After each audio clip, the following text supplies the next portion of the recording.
অনেক সময় আপনারা দেখবেন ভালো মানুষ নেককার মানুষ দোয়া করে কিছু চাইলে দোয়া কবুল হয় না। আবার অনেক সময় দেখা যায় কোনো খারাপ মানুষ পাপী মানুষ দোয়া করলে কবুল হয়ে যায়, চাইলেই পাওয়া যায়।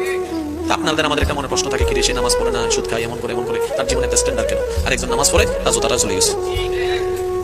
আসলে এরকম তো মনে রাখবেন, যাদের ডাক আল্লাহর কাছে পছন্দ নয় তারা কিছু চাইলে আল্লাহর সাথে সাথে তার আওয়াজ আমার শুনতে ইচ্ছা করতেছে না, দিয়ে মুখটা বন্ধ করবো।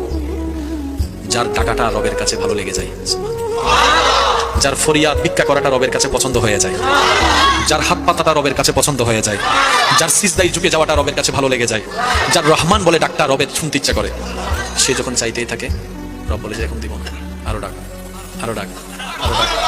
যখনই জীবন থেকে কেউ হারিয়ে যাবে এর অর্থ হচ্ছে আল্লাহ তোমার জন্য এর চাইতে বেটার অপশন, সুন্দর অপশন রেডি করে রেখেছে। আর যে চলে গেছে তোমাকে রেখে তাকে একটা সালাম দিয়ে দিও যে তুই গেছিস, আল্লাহ শুকরিয়া, 2 রাকাত নামাজ আমি আজকে স্টিল আদায় করব। এক আল্লাহই আপনার জন্য যথেষ্ট, কাউকে লাগবে না। কেউ যদি না থাকে, এক আল্লাহই আপনার আমার জন্য যথেষ্ট। এটা কি বিশ্বাস করেন? কিন্তু এই আল্লাহ পাকই আমাদেরকে বাঁচিয়ে রাখছেন, আল্লাহ পাকের হাতেই আমাদের জীবন, আল্লাহ পাকই আমাদেরকে খাওয়ান। আল্লাহ থাকলে কিছু লাগে না। আর যার আল্লাহ নাই, সারা দুনিয়া মিলেও তাকে সুখ দিতে পারবে না, তার কিছুই করতে পারবে না। জেনে রেখো, যেটা তুমি পাওয়ার এটা তুমি কোনোদিন হারাবা না।